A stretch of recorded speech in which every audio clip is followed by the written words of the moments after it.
In this video, I'm going to be ranking every single launch coaster in California. I have not been on all of them, but I'll just speculate where they will rank.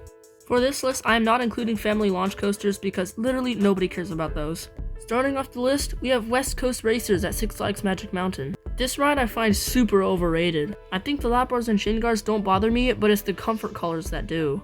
Also, I find it super ironic that like every single ride I've gotten on the ride is in the back row on the yellow train. And when I finally got a ride in the second to back row, the comfort cars didn't bother me as much, but then I just realized how kind of like weak the layout is. I usually like launches that have more of a kick at the start and the rest doesn't really matter, more than a ride that doesn't have a kick and just keeps accelerating. And this ride has the latter. The high fives give really strong ejector airtime, but the rest of the layout just gives weak floater and some good hang time and positives. In no way is it a bad ride, but it's definitely overrated by many people. Next, we have Superman Ultimate Flight at Six Flags Discovery Kingdom. This ride has two really good moments. It's the vertical twist up and the vertical twist down. This is made by the same manufacturer as West Coast Racers, Premier Rides, and I'm really grateful that this doesn't have comfort collars on it. The slow 0-0 at the top is really fun, but it's not that special when you look at other rides on this list. I haven't ridden Electric Eel yet at Six Flags San Diego, but I guess I'll just rank it here since they're clones. The comfort collars might bring it down a spot, but then the third car should also make it go up a spot, so it would be even.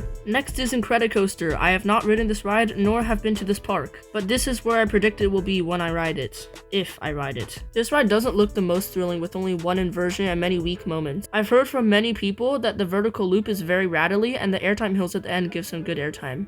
The rest of the layout looks fine, and the theming probably won't add much.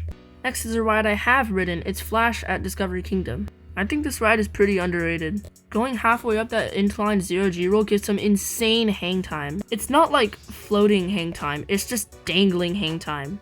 The launch is still pretty punchy despite being a swing launch, which I really like. Can't say that about some other swing launch ride in the same park. Going forwards through the 0-0, you know, it's pretty cool, but going backwards through the 0-0 is probably an experience that you can't get at many other parks or rides. And finally, the vertical spike gives some really good floatiness. Next up is Full Throttle at Six Flags Magic Mountain. You know how I talked about more punchy launches and the rest is kinda mid? Yeah, well this is the definition of that. The launch on this ride is unnecessarily punchy because the rest of the launch track barely does anything. I mean, I'm not complaining. I would rather have this launch than West Coast Racers, so you know. Besides the launch, this ride has insane elements. Remember how I said the 0-0 on Superman at Discovery Kingdom was kind of lame compared to the other rides? You know, just look at Full Throttle. They just made the whole thing upside down. It's basically like Flash's half 0-0 except just 4 seconds. And after that, you even get more hang time going on the dive loop backwards. Between those two elements is a really fun turn that sometimes makes you gray out. It's not that crazy. But I have to say, the backwards launch, aka the second launch, is actually pretty punchy. I mean, it's the only backwards launch I've ridden, so it's the best backwards launch I've ridden, right? It catches you off guard even if you've ridden it a bunch of times. I mean, you do get a countdown, but whatever. And the third booster launch, which people always skip to, is okay. But then, you go over the loop that you originally went on, and you go down a super big drop that gives insane airtime. And guess what? I don't mind the brakes. The brakes make the airtime stronger.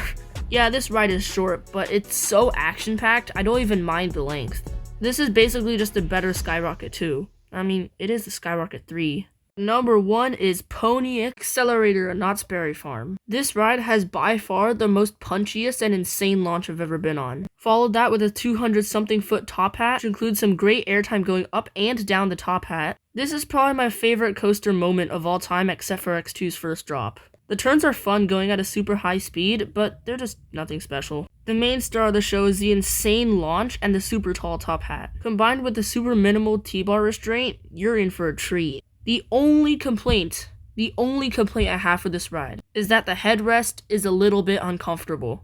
Yeah, that's it. It's not even the length. I mean, if this ride was longer, it would be better, but I don't feel like I'm being cheated on when I ride this ride and it's already over in 2 seconds. Because those supposed 2 seconds are going to be the best 2 seconds of your life. Well, at least for me it is. I don't know about you.